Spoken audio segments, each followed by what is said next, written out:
Bonjour les élèves de la première année sciences maths et première année sciences X. Dans cette séance, on va traiter le cours de chimie suivi de l'évolution d'une transformation chimique. Grand 1, évolution d'un système au cours d'une transformation chimique. Petit 1, activité expérimentale.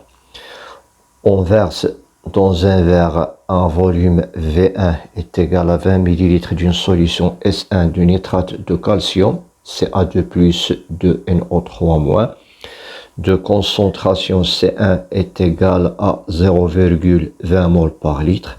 On y ajoute un volume V2 égale 15 ml d'une solution S2 de phosphate de sodium. De concentration C2 égale 0,20 mol par litre, un précipité blanc de phosphate de calcium apparaît. Écrivez les deux équations de dissolution de nitrate de calcium et de phosphate de sodium. Donc pour la première solution de nitrate de calcium, on a CaNO3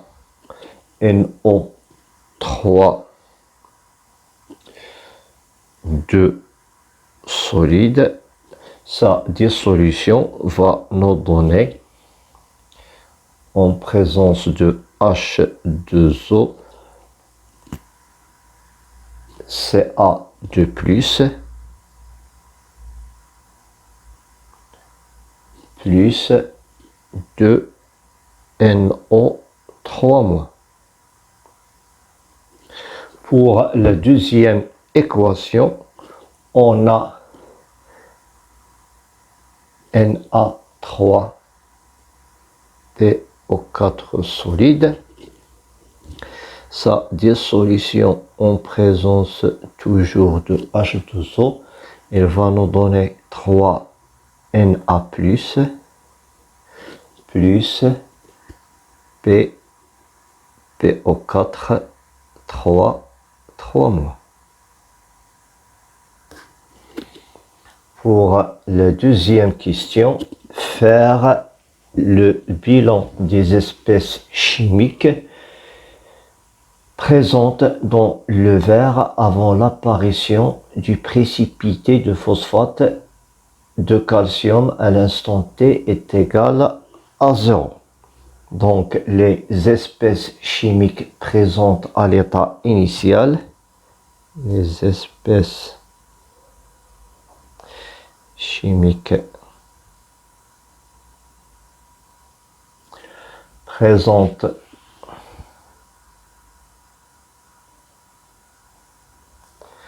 à l'état initial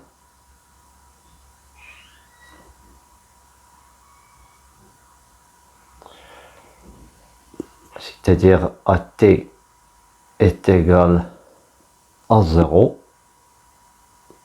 sont les ions calcium,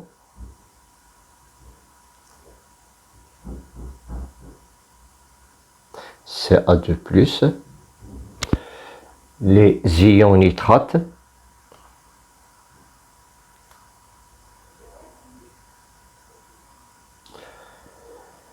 NO3-, les ions sodium,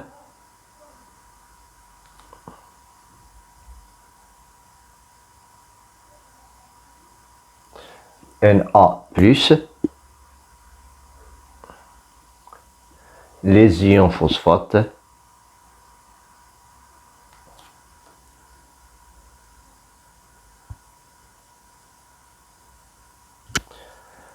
PO4 3-.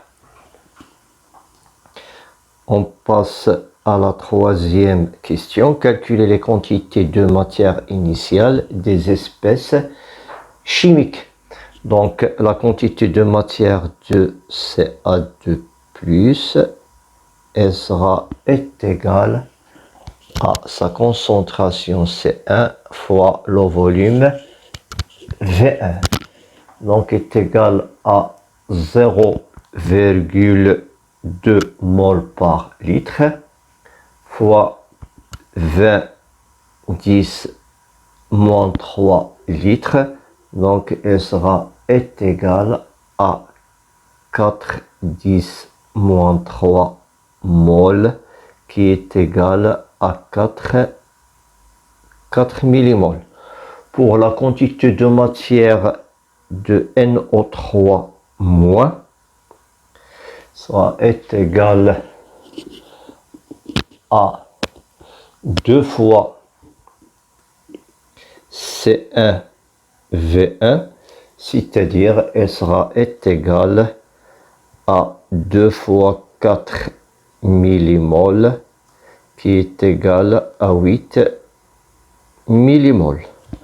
Pour le N de sodium, des ions de sodium Na+, il est égal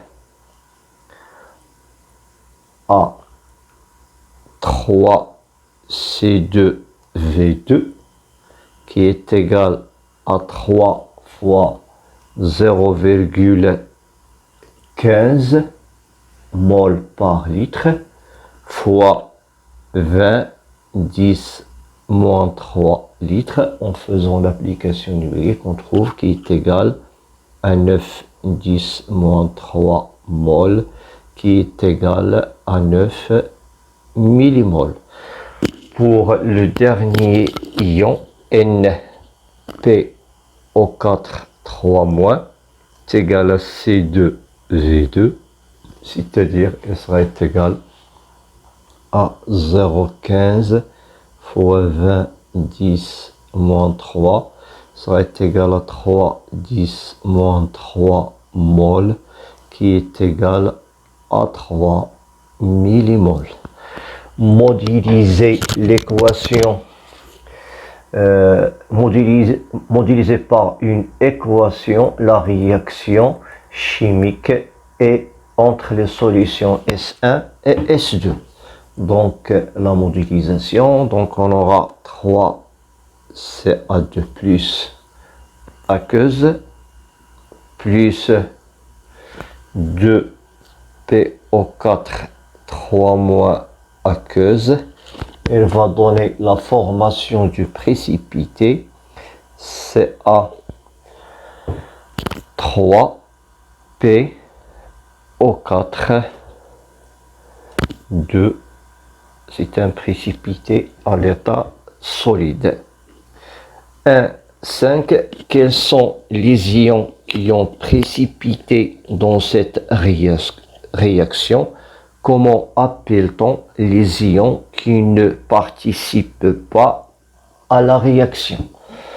Donc, les ions qui ont participé dans cette réaction sont les ions Ca2+ et PO4 3-.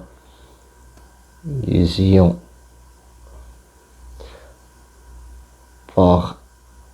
participés dans cette réaction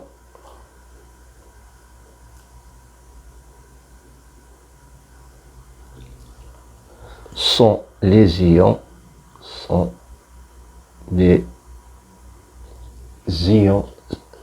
de calcium Ca2+, sont les ions calcium Ca2+, et les ions phosphate et les ions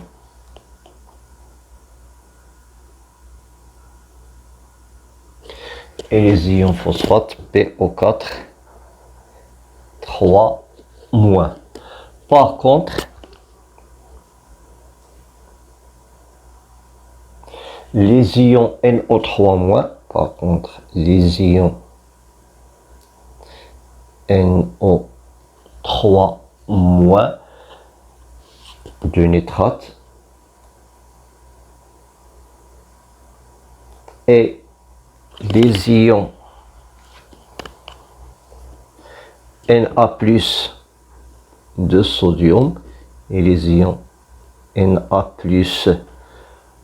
de sodium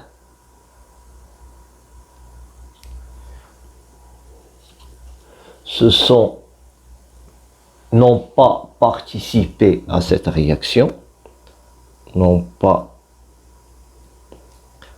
participé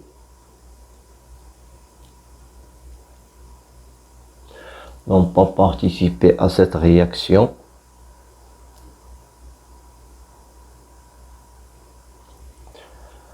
Ce sont des ions spectateurs. Ce sont des ions spectateurs. On passera maintenant à deux descriptions d'un système chimique. Donc, pour décrire un système chimique, il faut préciser la nature, la quantité de matière et l'état physique des différentes espèces chimiques qui constituent le système, les conditions de température T et de pression P. Ok, donc on va donner la définition. On dit qu'un système chimique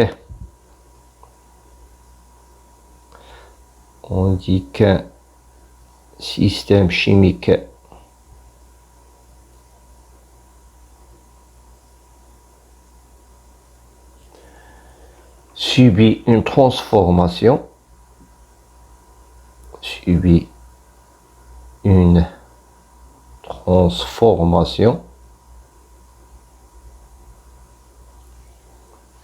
chimique si sa composition chimique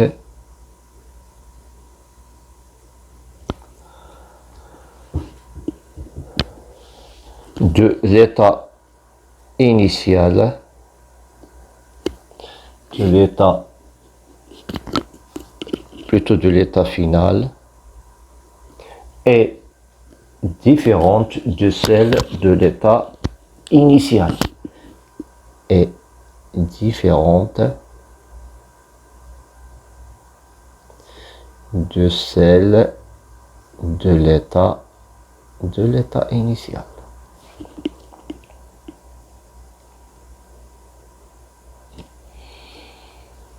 Autrement dit,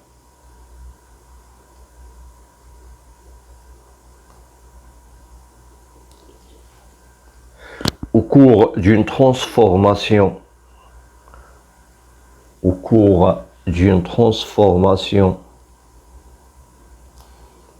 chimique,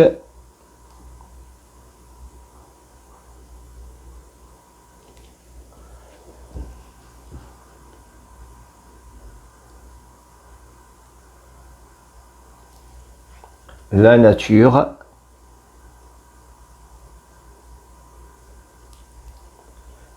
et ou la quantité de matière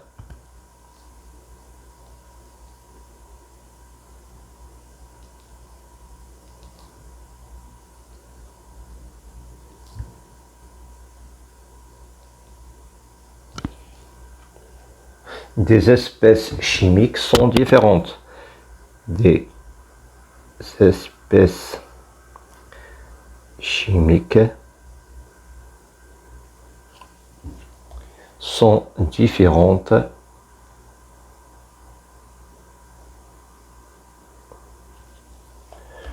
à l'état initial et à l'état final. À l'état initial et à l'état final. Et à l'état final.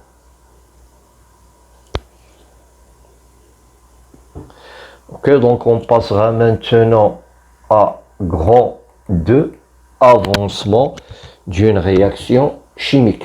Petit 1, exploitation de l'activité précédente. On considère l'équation de la réaction précédente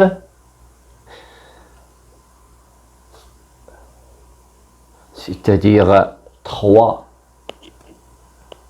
CA2 plus à l'état aqueuse plus 2PO4 3 moins à l'état aqueuse, il va nous donner CA3 PO4 2 à l'état solide.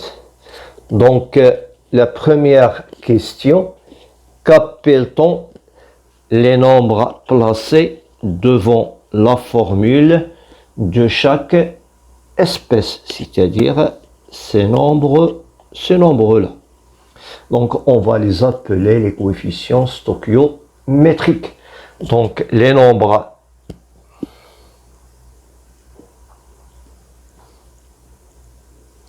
ces nombres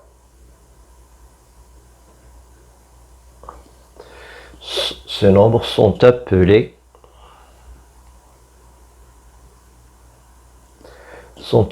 coefficients stoichiométriques.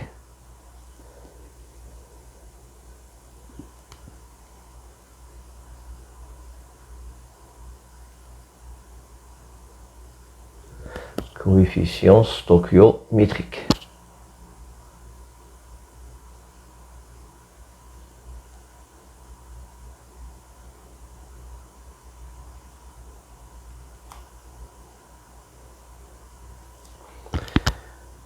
Un, deux.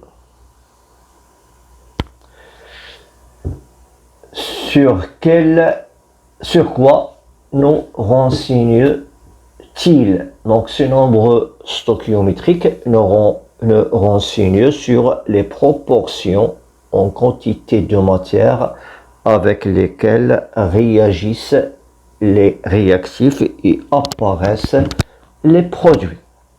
Voilà, donc les nombres stoichiométriques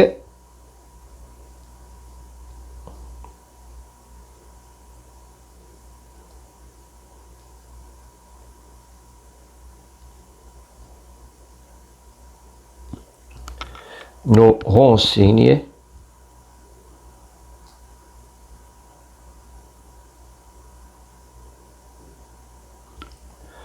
sur les proportions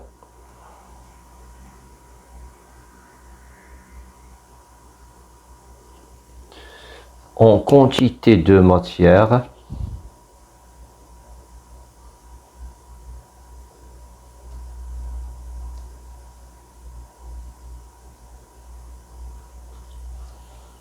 avec lesquelles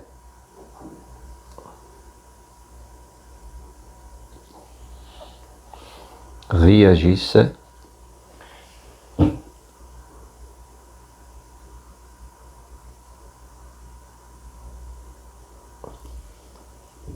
les réactifs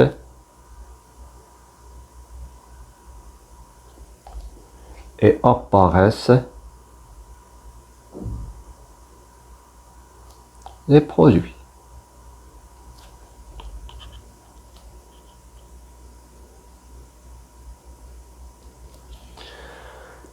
Ok, on passera maintenant à 1.3. D'une manière générale, la formule X-mol de Ca3PO4 est accompagnée de la disparition de 3X-mol de Ca2+, et 2X-mol de PO4 3-. Selon l'équation chimique précédente, exprimer les quantités de matière des différentes espèces chimiques participant à la réaction chimique en fonction de l'avancement X et des quantités de matière initiale. Donc pour la quantité de matière de Ca2+, elle sera égale à Ni de Ca2+, est accompagnée de la disparition de 3x, c'est-à-dire moins 3x. Pour la quantité de matière de PO4 3- sera égal à Ni de PO4 3- on aura disparition de 2x, c'est-à-dire moins 2x. Pour la quantité de matière du précipité qui se forme, CA3PO4 2 qui se trouve à l'état solide, donc une apparition de x, c'est-à-dire on aura qui est égal à x. Donc définition de l'avancement x. Donc l'avancement x, c'est la quantité de matière qu'elle s'exprime en mol, qui permet de déterminer les quantités de matière des différentes espèces chimiques participant à la réaction chimique. Donc on appelle la quantité de matière X, on appelle la quantité de matière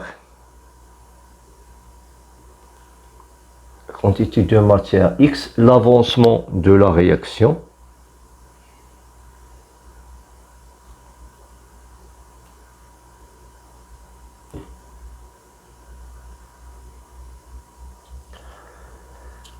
Elle s'exprime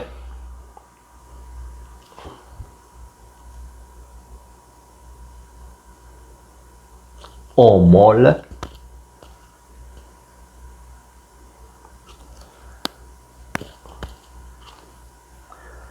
Donc l'avancement X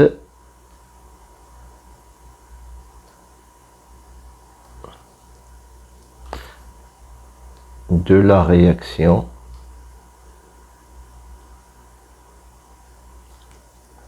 permet de déterminer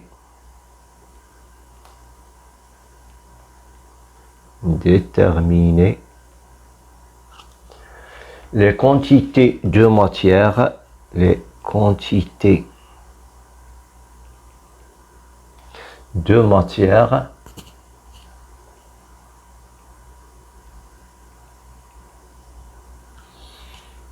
des différentes espèces,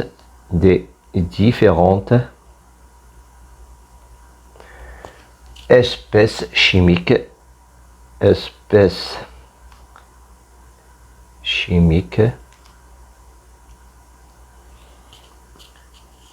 participant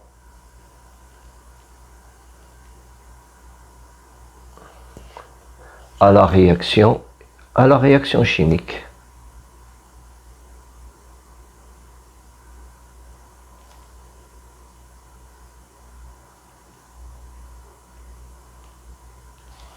Donc on passera maintenant à grand 2, avancement d'une réaction chimique. Pour suivre l'évolution de la quantité de matière des réactifs et des produits au cours d'une transformation chimique, on construit un tableau descriptif utilisant l'avancement X. D'une manière générale, une équation chimique alpha A plus bêta B nous donne gamma C plus delta D, avec A, B, C et D représentent les espèces chimiques, alpha, bêta, gamma et delta les coefficients stoichiométriques. Le tableau d'avancement correspondant à cette équation, donc on a ce tableau d'avancement, ici on a l'état, l'avancement, état initial, état intermédiaire, puis l'état final. Voilà, donc application, dresser le tableau d'avancement de la réaction de l'activité expérimentale 1 et déterminer le réactif limitant. Donc, c'est-à-dire, on va poursuivre ce tableau-là. Donc, on a ici équation chimique,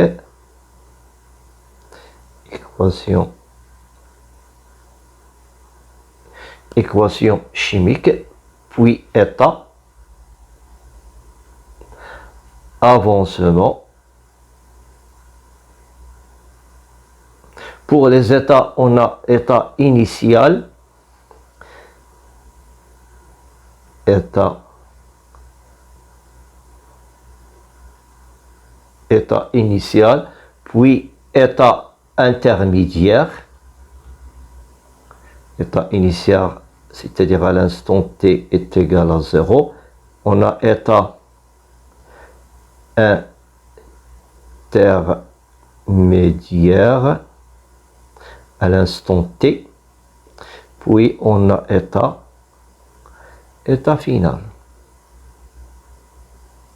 Donc ici j'écris l'équation de la réaction, c'est-à-dire 3Ca2+ à l'état aqueuse plus 2PO4 3- à l'état aqueuse, elle va nous donner Ca3PO4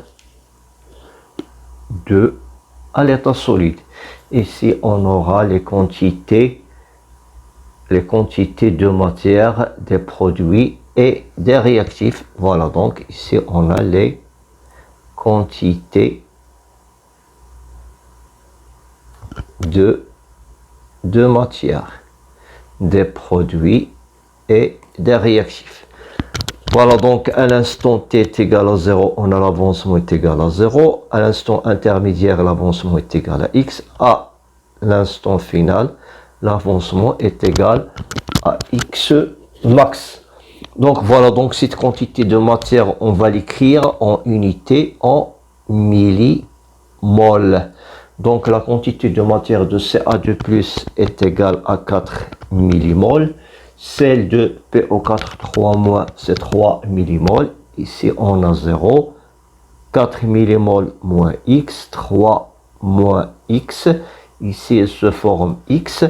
À l'état final, 4 moins x max, 3. Voilà, ici moins 3x, ici moins 2x, c'est-à-dire il faut faire attention aux coefficients stoichiométriques. Donc on a 4 moins 3x max et 3 moins 2x max. Ici on a x max. Après, déterminer le réactif limitant. Donc pour déterminer le réactif limitant, on va faire une démonstration par absurde. Si le réactif limitant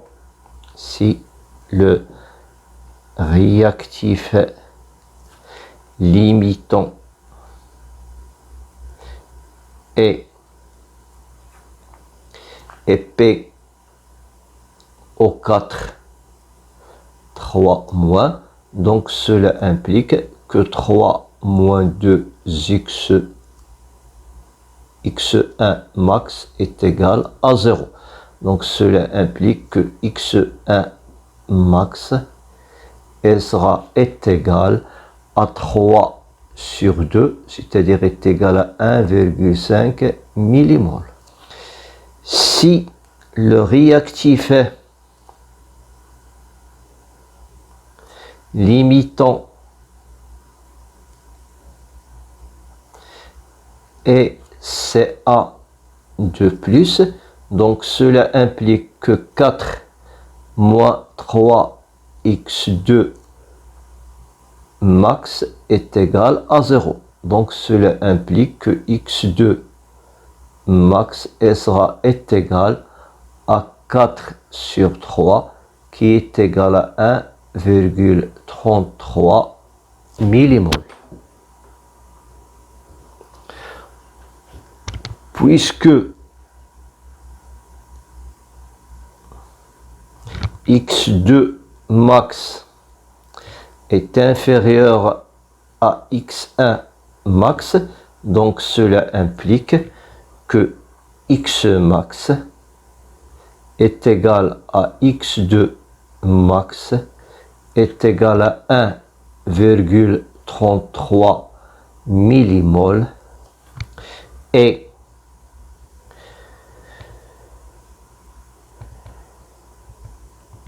Ca2+ est le réactif limitant. Donc le réactif limitant, c'est celui qui correspond à la plus petite valeur de x de X max. On passera maintenant à 3. L'avancement maximal.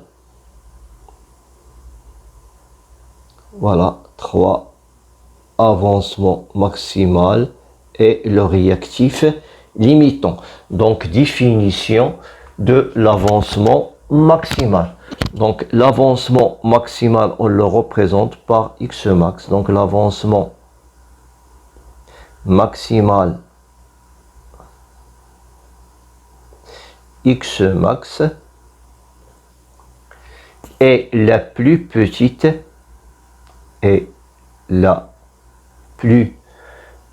valeur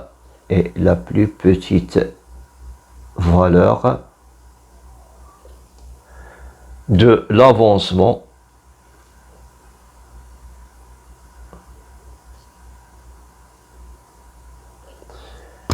de l'avancement X de la réaction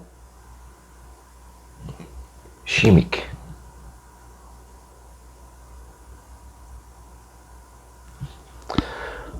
Ok, donc au cours de la réaction entre les solutions S1 et S2, l'un des réactifs disparaît totalement, c'est-à-dire le réactif limitant, et par suite, sa quantité de matière devient nulle. Tracé dans l'état final, les droites représentant les variations des quantités de matière des réactifs en fonction de X. Voilà, donc j'ai tracé la droite qui représente la quantité de matière de Ca2+. Donc à l'état final, on a 4. Et puisque le Ca2+, c'est le réactif limitant, c'est-à-dire sa valeur X max est égal à 1,33. De même pour PO4 3- à l'instant T est égal à 3. Donc j'ai représenté sa droite dans cet intervalle. Voilà. Donc les droites sont tracées. De déterminer graphiquement l'avancement maximal X max, on déduisait le réactif limitant. Voilà, on a N de Ca2+ est égal, donc d'après ce graphe, N de Ca2+ est égal à 4 moins 3x, 4 moins 3x, N de PO4 3- sera égal à 3 moins 2x.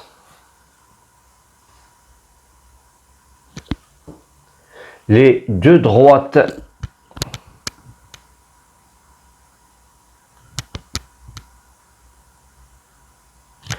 coupent l'axe horizontal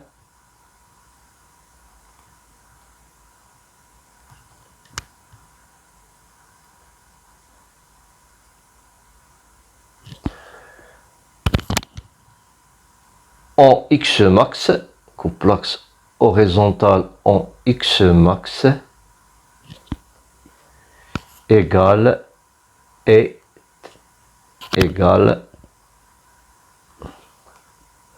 à la plus petite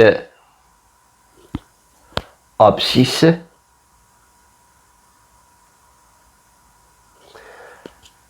des deux points d'intersection. Des deux points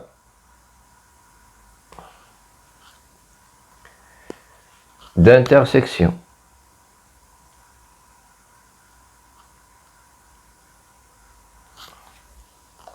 On a X1 max. On a X1 max est égal, il le coupe à 1,5 millimoles. Et X2 max, elle le coupe à 1,33 millimoles. Donc l'état final,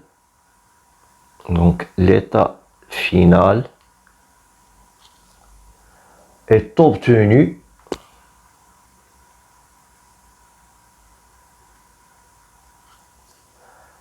pour la plus petite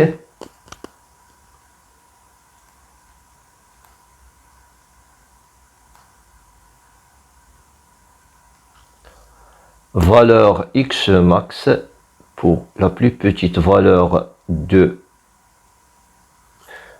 X max de l'avancement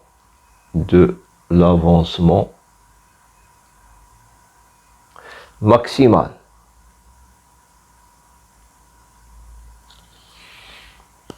Soit ici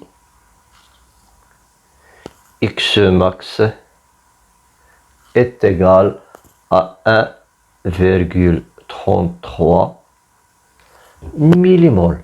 Donc le réactif limitant,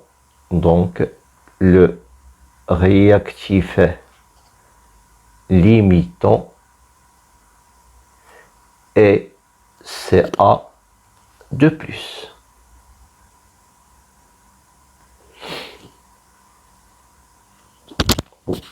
Ok, donc pour la troisième question, déterminer les quantités de matière des réactifs restants et des produits obtenus à l'état final. Donc la quantité de matière de réactifs restants, donc le réactif restant sera le PO4 3-, donc on aura N de PO4 3- qui est égal à 3 moins 2 fois X max qui est égal à 1,33. Donc cette valeur elle sera égale à 3 moins 2,66 est égal à 0,34 millimoles. Donc elle reste 0,34 millimoles de PO4 3-. Pour le Ca2+, c'est le réactif limitant, c'est-à-dire sa quantité de matière restante, elle est nulle. Pour la quantité de matière de précipité qui se forme, Ca3 PO4 2, qui se trouve à l'état solide, est égal à la valeur de X max qui est égale à 1,33 millimoles. Après, on passera à la conclusion. Donc, l'état final d'un système chimique en évolution est atteint lorsque la quantité de matière d'un au moins des réactifs devient nulle. Donc, l'état final d'un système, est obtenu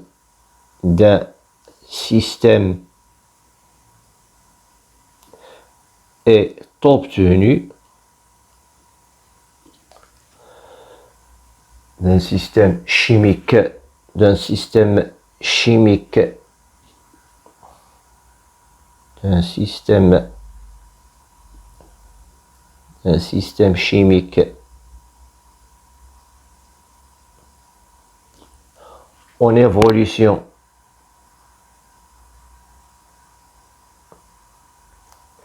en évolution est atteint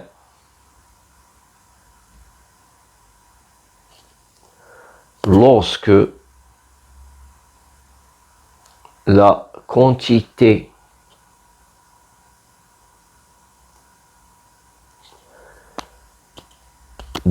d'un au moins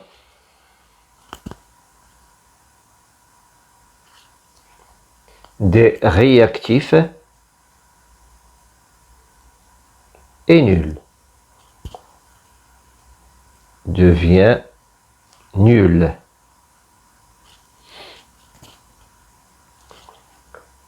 Le réactif qui disparaît, qui disparaît, sa quantité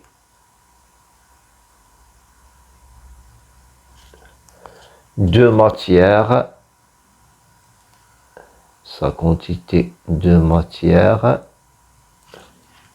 s'annule.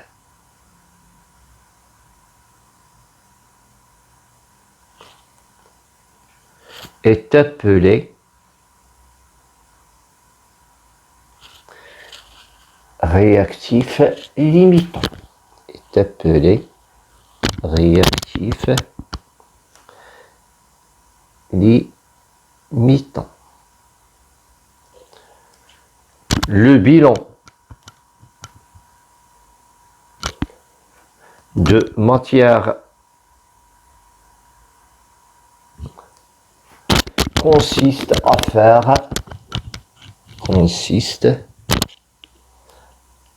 faire l'inventaire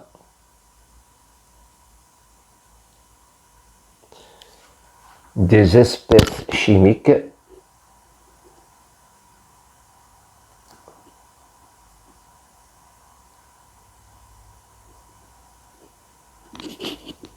constituant un système à l'état final. Constituant un système à l'état final. Ok, on passera maintenant à grand 2, 4 et on va parler dans cette partie d'un mélange stoichiométrique. Donc on réalise la participation de phosphate de calcium en mélangeant une quantité Ni de Ca de plus des ions calcium avec une quantité Ni de PO4 3- des ions de phosphate. Donc on aura le tableau ci-dessous, le tableau d'avancement. On a cette représentation de ce tableau d'avancement. Question, dans quel cas les deux réactifs disparaissent-elles totalement dans l'état final? Donc, pour qu'ils disparaissent, il faut que cette quantité de Ni de Ca de plus à l'état final sera égale à 0. De même, le Ni de PO4 3- à l'état final, il doit être égal à 0. Donc, pour qu'il disparaisse, il faut que pour la quantité de matière Ni de Ca de plus, il sera égal à 0. Donc, il faut que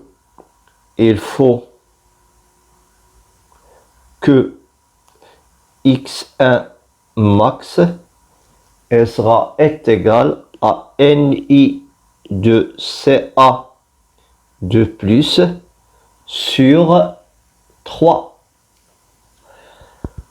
Pour Ni de PO4 3-, PO4 3- sera égal à 0. Il faut que X2 max et ça qui est égal à Ni de PO4 3- sur 2. Donc pour que les deux réactifs disparaissent totalement, il faut que X1 max soit égal à X2 max. Donc pour que les deux réactifs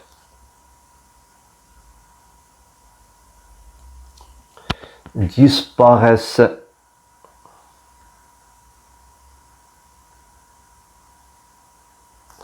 totalement,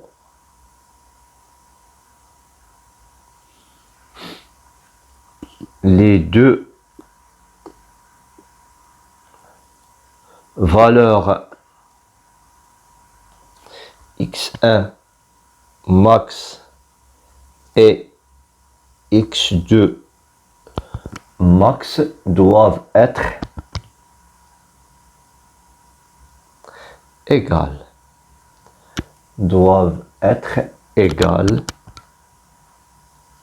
C'est-à-dire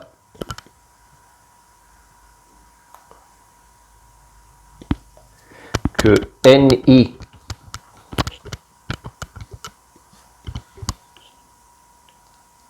de CA2 plus sur 3 serait égal à ni PO4 3 moins sur 2. Donc tout mélange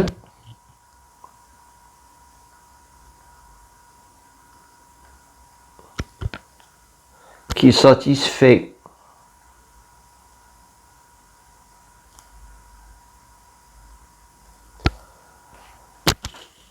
cette condition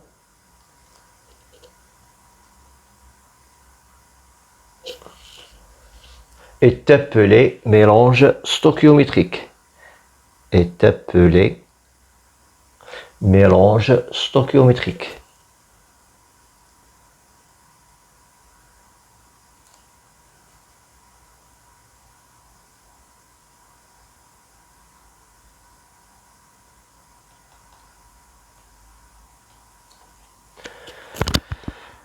Ok, on passera maintenant à la conclusion. Un mélange est dit stoichiométrique. Un mélange est dit stoichiométrique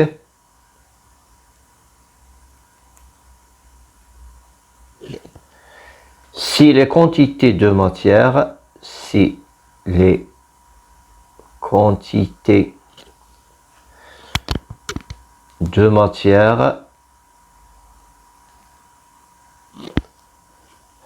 initiales,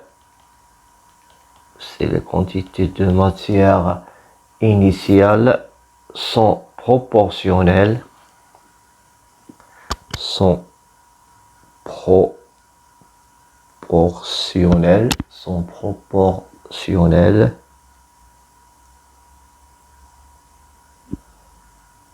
au coefficient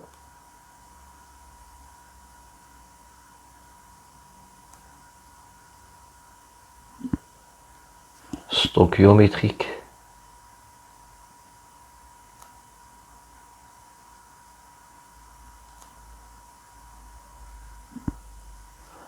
De l'équation chimique.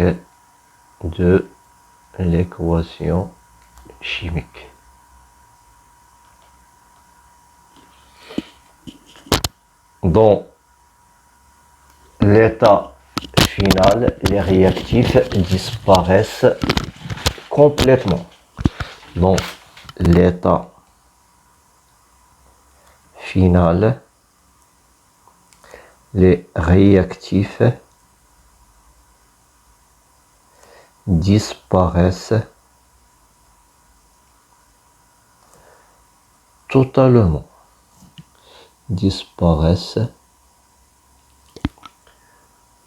Complètement.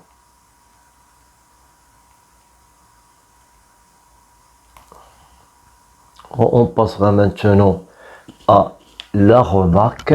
Pour l'équation alpha A plus bêta B qui donne gamma C plus delta D, le mélange est dit stoichiométrique si Ni de A sur alpha est égal à Ni de B sur bêta.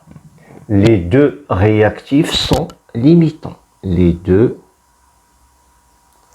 réactifs sont limitants.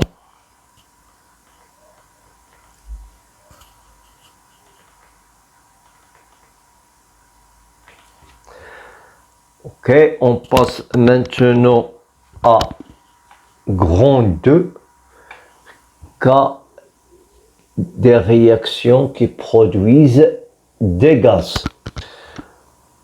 Activité expérimentale, prévision de volume final d'un gaz. On réalise la réaction entre le zinc et la solution d'acide chlorhydrique qui produit le gaz dihydrogène H2. On introduit dans un ballon un morceau de zinc de masse petite m est égal à 0,65 g. On y ajoute un volume de 20 ml d'une solution d'acide chlorhydrique de concentration H plus Cl- est égal à 5 mol par litre. Expérimentalement, on peut déterminer le volume de dihydrogène dégagé à pression et à température constante. Donc, à pression est égale à 15 pascal, la température est égale à 298 degrés Kelvin. La masse molaire de zinc est égale à 65,4 grammes par mol. Établissez l'équation de la réaction. Donc, la réaction, elle va se passer entre le Zn qui se trouve à l'état solide et H3O+. Donc, pour simplifier, on va écrire H plus, donc plus H plus, elle va nous donner le Zn2 plus aqueuse plus le dihydrogène à l'état aqueuse. Donc on va équilibrer cette réaction. Ici on a 2. Voilà, donc la deuxième question, déterminer les quantités de matière initiale des réactifs. Donc pour les réactifs, on a la quantité de matière de Zn et la quantité de matière de H plus Ni de Zn et sera égal à la masse de Zn sur la masse molaire de Zn. D'après les données, on a la masse de Zn est égale à 0,65 g sur sa masse molaire qui est égale à 65,4. Donc cette valeur est à peu près égale à 10 à la puissance moins 2. 10 à la puissance moins 2 mol. Pour la quantité de matière de H+, donc dans la solution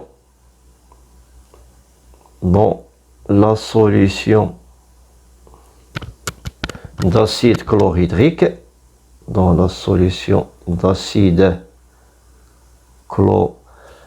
chlorhydrique,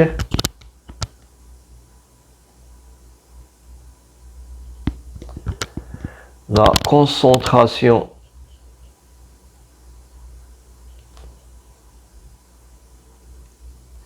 molaire effective, la concentration molaire effective des ions H+ aqueuse,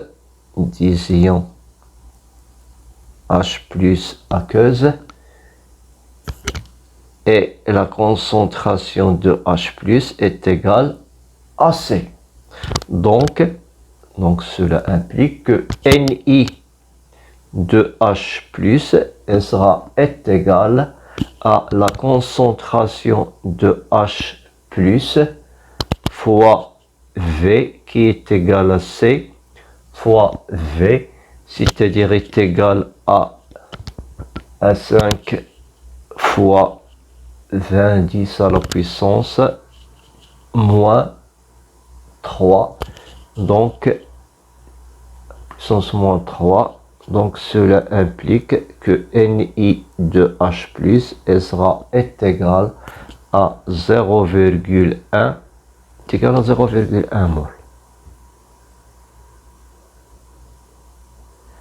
Voilà, dresser le tableau d'avancement de la réaction et déterminer l'avancement maximal Xmax, puis déduisez le réactif limitant.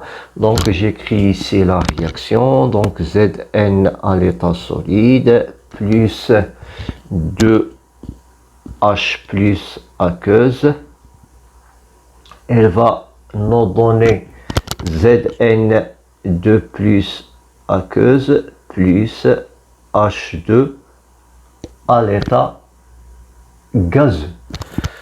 Voilà, ici on a dans la quantité de matière 10 moins 2, on a calculé ici 0, on a trouvé 0,1, 0, 0, donc 10 moins 2 moins x, 0,1 moins 2x, x, x, puis pour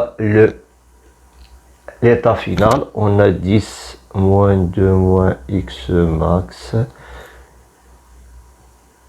0,1 moins 2x max, x max, x max.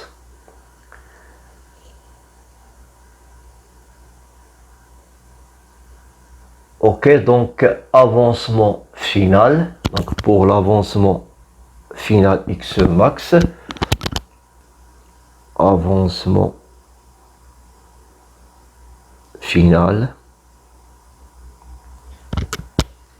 Donc soit Zn soit le réactif limitant, soit H plus, donc si Zn est le réactif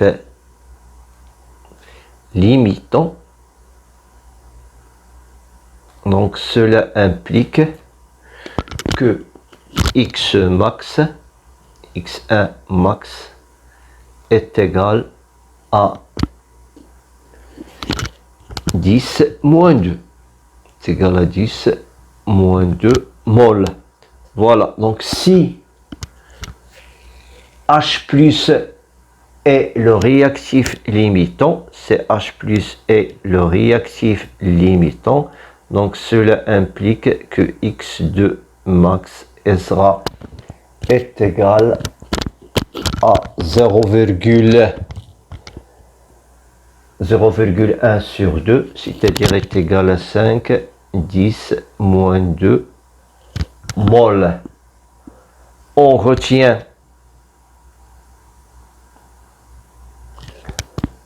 la plus petite valeur de x max, on retient la plus petite valeur de x max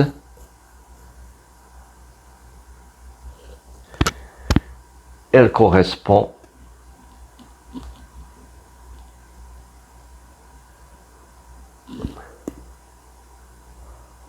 à l'avancement maximal, à l'avancement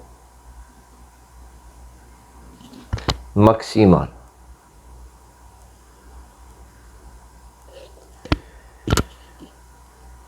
Donc, le zinc est le réactif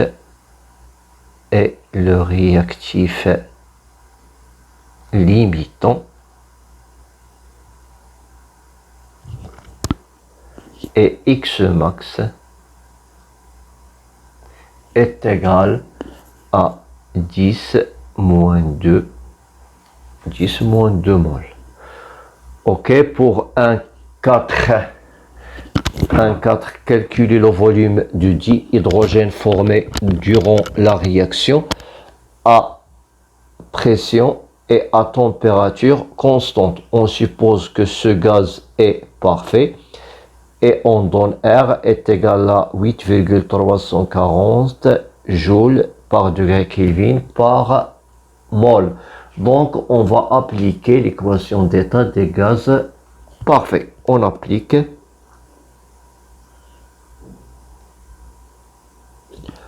à ce gaz l'équation d'état des gaz parfaits. À ce gaz, l'équation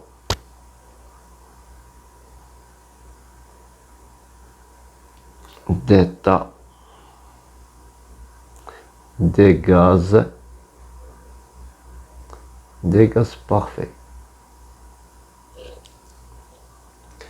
Voilà, PVH2 sera est égal à N de H2 RT.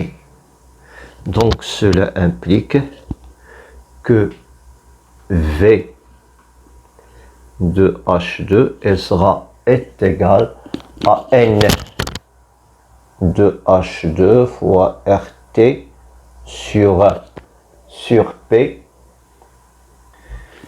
donc qui est égal à 10 moins 2 pour R est égal à 8,314. Pour la température, c'est 298. Pour la pression est égal à 10 à la puissance 5.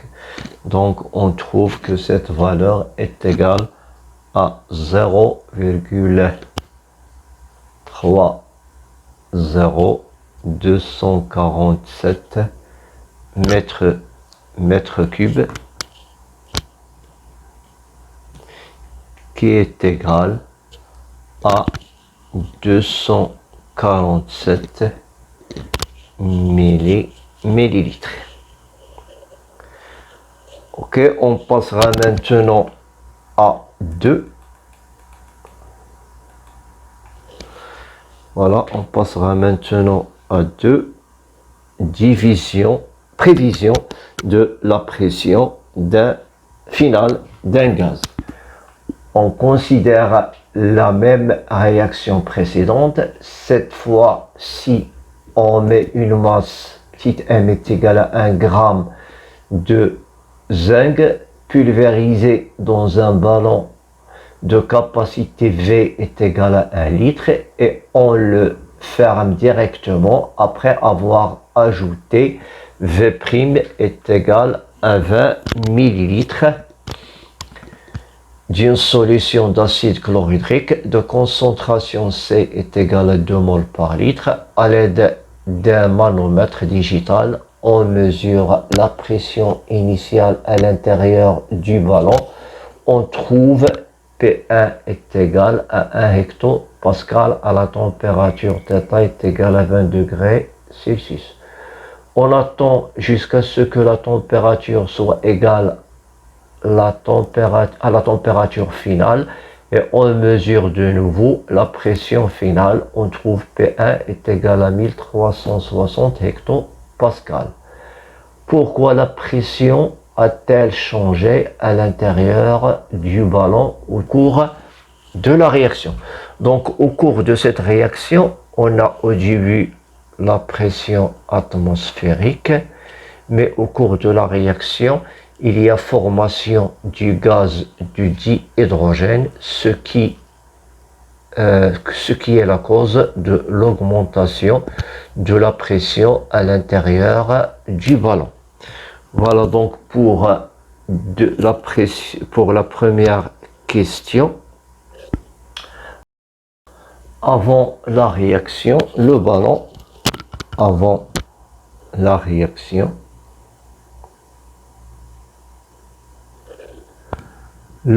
contient de l'air. Le ballon contient de l'air. Donc la pression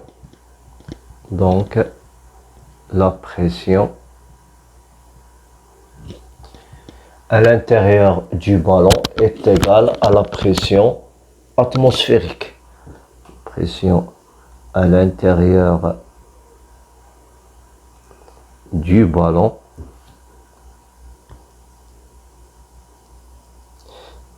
est égale à la pression atmosphérique.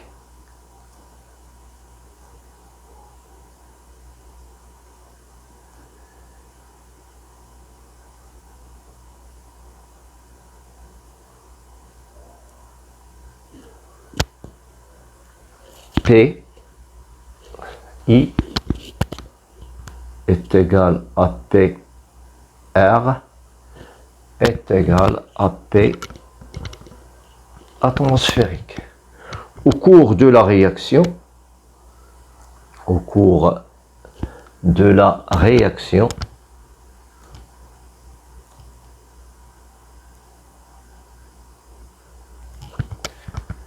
il y a formation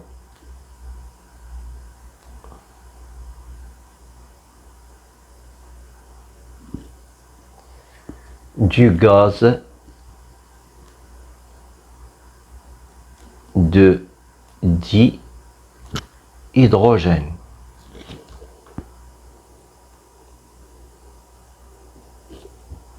H2.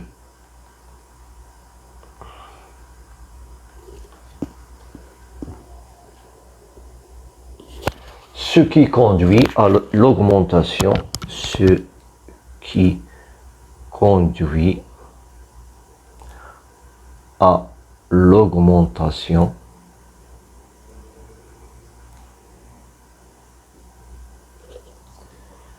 de la pression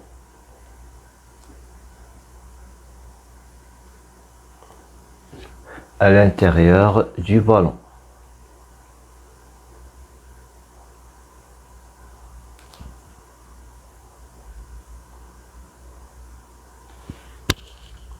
On aura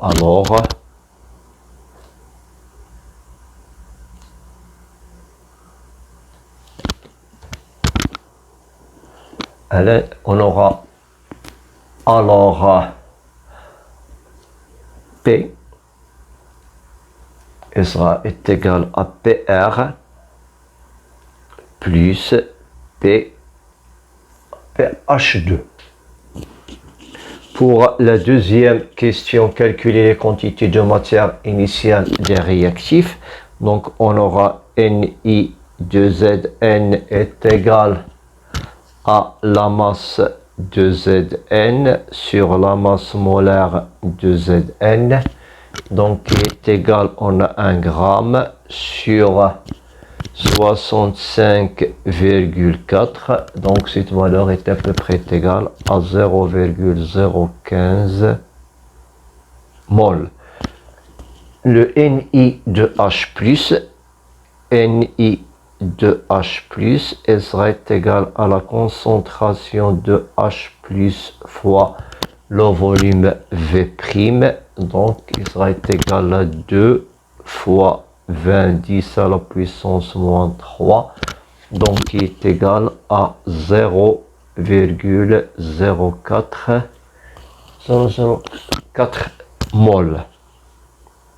Pour 2,3, donner le bilan de matière de la réaction.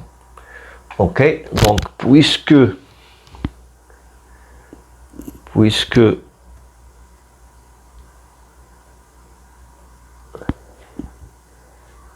X max de Zn est supérieur à X max de H+, donc le réactif limitant est le zinc.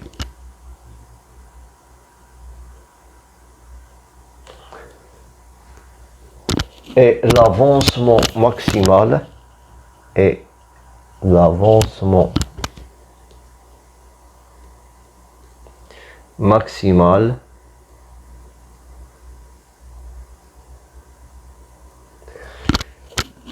et X max est égal à 0,015. Donc le bilan de matière, donc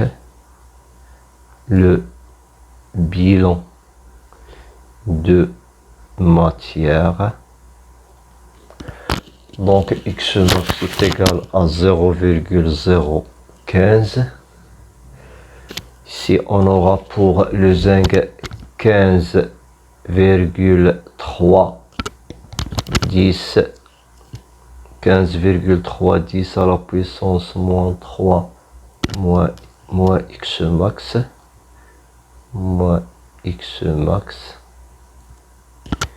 ici on a 0,04 moins 2 X max, ici X max, X max. Donc on aura ici, puisque ça c'est le réactif limitant 0, ici 0,01, toujours les quantités de matière en mol, 0,015 et 0,015, 2, 4.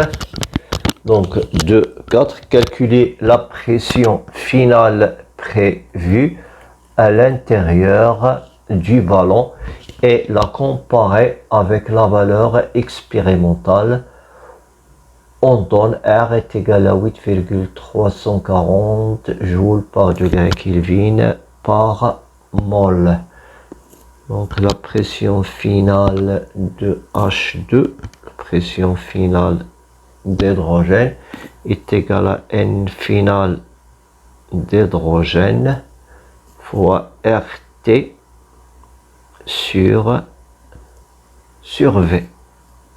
Donc qui est égal à 0,015, quantité de matière finale, fois R qui est égal à 8,314. Donc 20 joules converti en degrés Kelvin, 20 plus 273,15 sur le volume est égal à 1 fois 10 moins 3 pour le convertir en mètres cubes. Donc on trouve que cette valeur de pression est égale à 36 559 pascal, qui est à peu près égal à 3,59 ou bien voilà hectopascal.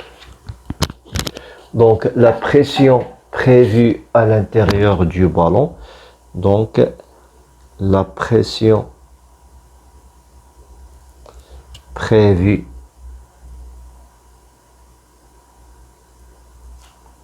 à l'intérieur du ballon et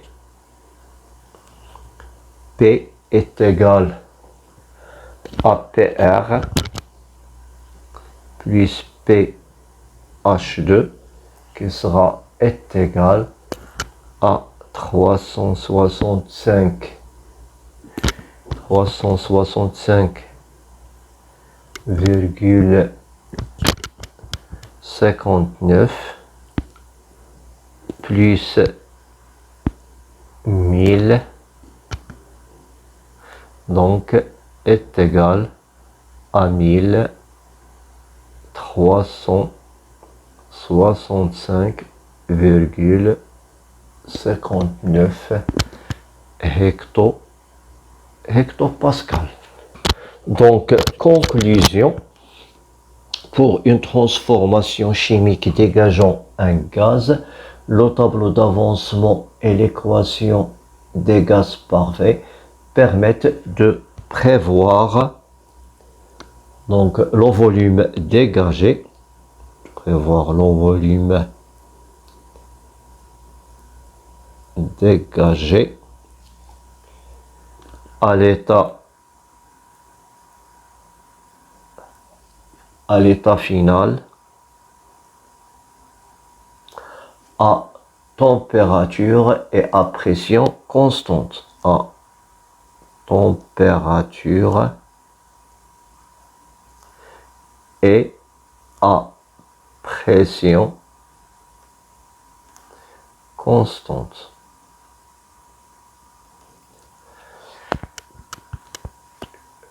Ils permettent de prévoir aussi la pression du gaz à volume et à température constante, à volume et à température constante. On arrête ce cours ici Merci de votre attention.